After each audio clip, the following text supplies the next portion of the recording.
नमस्कार साथियों, आप सब ने लोगों को कहते हुए सुना होगा और कई जगह देखा भी होगा कि जो अच्छे सदाचारी लोग होते हैं, ईमानदार लोग होते हैं, वह कई बार असफल हो जाते हैं, अर्थात उन्हें जल्दी सफलता नहीं मिलती। किंतु जो बेईमान, दुष्ट प्रकृति के और छल कपट वाले व्यक्ति होते हैं वह ज़्यादा जल्दी सफल हो जाते हैं, धनवान हो जाते हैं। कई बार ऐसा देखने में मिलता है और लोगों का यह प्रश्न भी होता है कि आखिर ईश्वर ऐसा कैसे करता है कि जो दुष्ट लोग होते हैं वह सफल हो जाते हैं और जो अच्छे लोग हैं वह निर्धनता में जीते रहते हैं, परेशानी में जीते रहते हैं, उनके जीवन में कष्ट आता रहता है। तो आज हम इस विषय पर चर्चा कर रहे हैं। ये बड़ा ही गूढ़ विषय है और बहुत ही पुराना विषय है, तो आपको इसको ध्यान से समझना है कि इसके अंदर वैज्ञानिकता क्या क्या है और ऐसा क्यों होता है। तो सबसे पहला जो सिद्धांत है वह यह है कि जो बुराई होती है वह जल्दी बढ़ती है।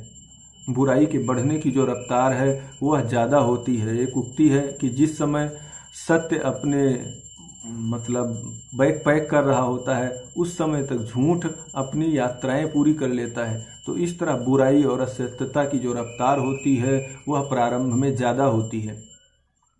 अगर आप देखते हैं, हमें जल को ऊपर चढ़ाना है, ऊपर की तरफ ले जाना है, उन्नति की तरफ ले जाना है व्यक्ति को, तो उसमें बहुत सारा श्रम लगता है, बहुत प्रबंध करना पड़ता है। लेकिन अगर नीचे लाना है तो कोई दिक्कत नहीं, आपने टोटी खोला और पानी पूरा बह गया। और आप संसार में भी देखते हैं कि दूध घर घर लेके जाके दूधिया को बेचना पड़ता है, लेकिन शराब की दुकान पर अपने आप लाइन लग जाती है।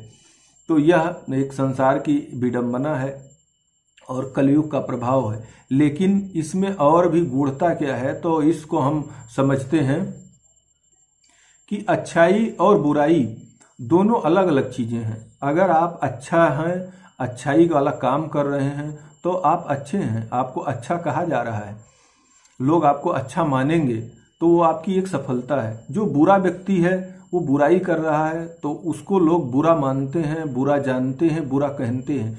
तो अच्छाई अलग है, बुराई अलग है, ये दोनों अलग हैं। लेकिन जो सफलता होती है वह कर्म के आधार पर होती है। सफलता और धनवान बनना व्यक्ति के कर्म पर निर्धारित होता है। तो अब क्या होता है कि जब कोई व्यक्ति कर्म करता है तो वह सफल होता है। अगर उसने कर्म नहीं किया, केवल अच्छाई की, तो वह सफल नहीं होगा। अगर केवल बुराई की तो वह बुराई उसके साथ रही। अभी इसमें सिस्टम क्या होता है कि जैसे आप गीता में भगवान श्री कृष्ण भी कहते हैं कि उन्होंने 3 गुणों का विभाजन किया है, सत्य, रज और तम। तो जब हमारा कर्म सत्य गुण के साथ मिल जाता है, अर्थात हम अपने कर्म के साथ सत्यता, ईमानदारी, वफादारी को जोड़ देते हैं, तो हमारा वही कर्म सत्य कर्म बन जाता है और वह सफल भी होता है और स्थिर भी होता है, उसकी संसार में ख्याति भी होती है। लेकिन अब सत्कर्म करना, अच्छा बनना बहुत कठिन काम है।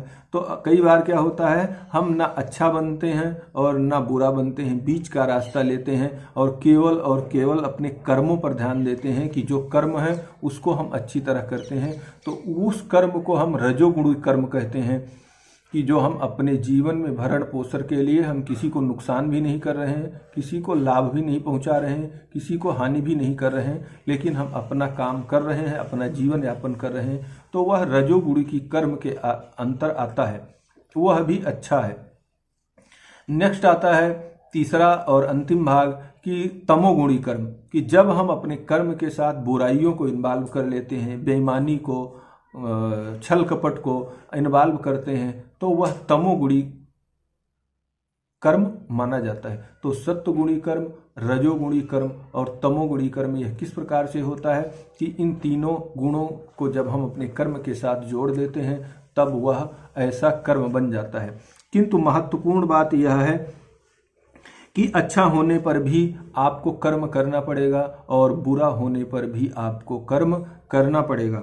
कई बार क्या होता है, जो सामान्यतः क्या होता है कि जो दुष्ट व्यक्ति होता है, जो बेईमान व्यक्ति होता है, जो छल कपट वाला होता है, वह कर्म ज़्यादा करता है और जो व्यक्ति सदाचारी है, ईमानदार है, वह कर्म करने में कहीं न कहीं लापरवाही कर देता है। वो ये सोचता है कि मैं तो अच्छा हूँ, मैं ईमानदार हूँ तो हमको कर्म करने की ज़रूरत नहीं है या ज़्यादा कर्म करने की ज़रूरत नहीं है। लेकिन जो बेईमान व्यक्ति है या दुष्ट है तो वो अपनी दुष्टता के कारण रातों दिन कर्म करता रहता है। जैसे आप उदाहरण से समझिए कि एक ऑफिस है, ऑफिस में 2 बाबू बैठे हुए हैं, एक बेईमान है जो घूस लेता है, एक ईमानदार है जो बिल्कुल ईमानदारी पर काम करता है।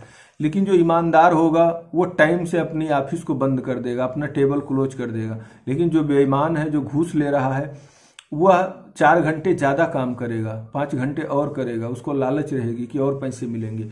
तो इस प्रकार से कुल मिलाकर वहाँ पर ईमानदारी और बेईमानी का सवाल नहीं है, वहाँ सवाल उस बात का है कि काम कौन ज़्यादा कर रहा है। तो वहाँ जो बेईमान व्यक्ति है वो ज़्यादा काम कर रहा है, तो जब वो ज़्यादा काम कर रहा है तो सफल भी वह ज़्यादा होगा। और ईमानदार व्यक्ति है तो वह काम कम कर रहा है तो उसको सफलता भी लेट में मिलेगी।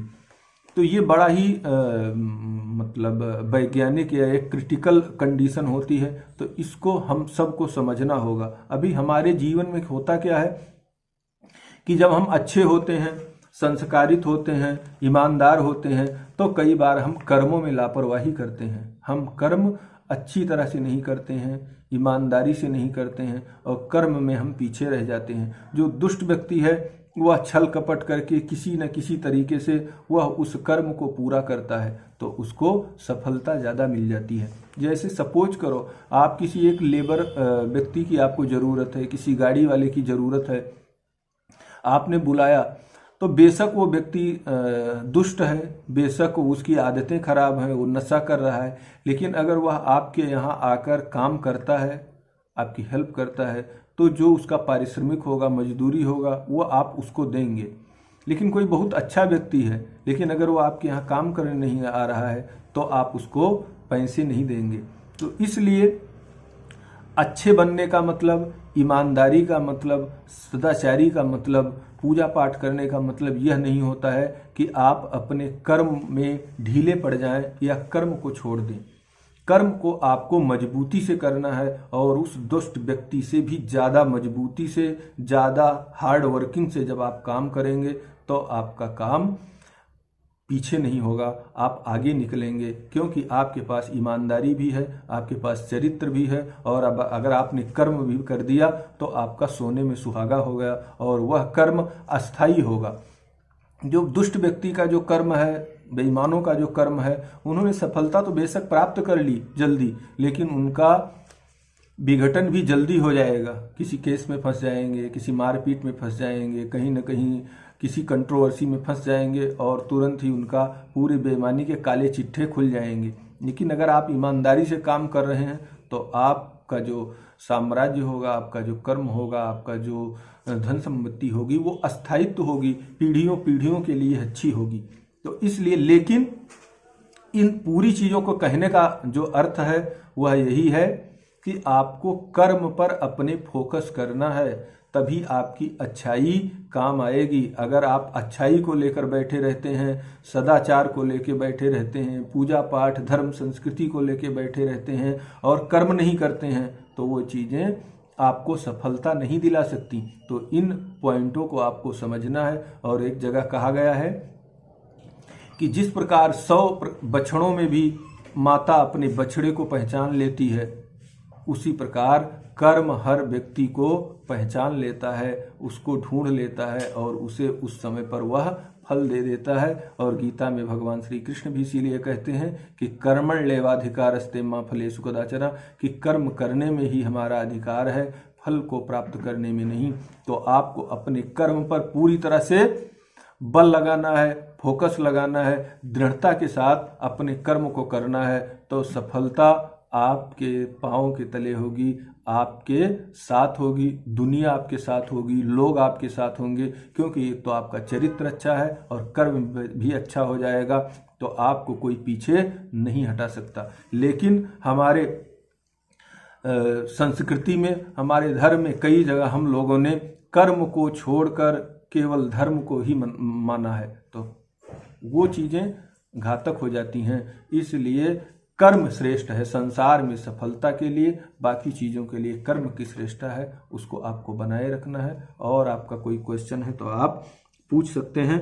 तो अच्छा, इस कर्म के साथ साथ एक भगवान श्री कृष्ण ने ये 3 जो कर्म बताए हैं, उसके अलावा उन्होंने एक निष्काम कर्म बताया है।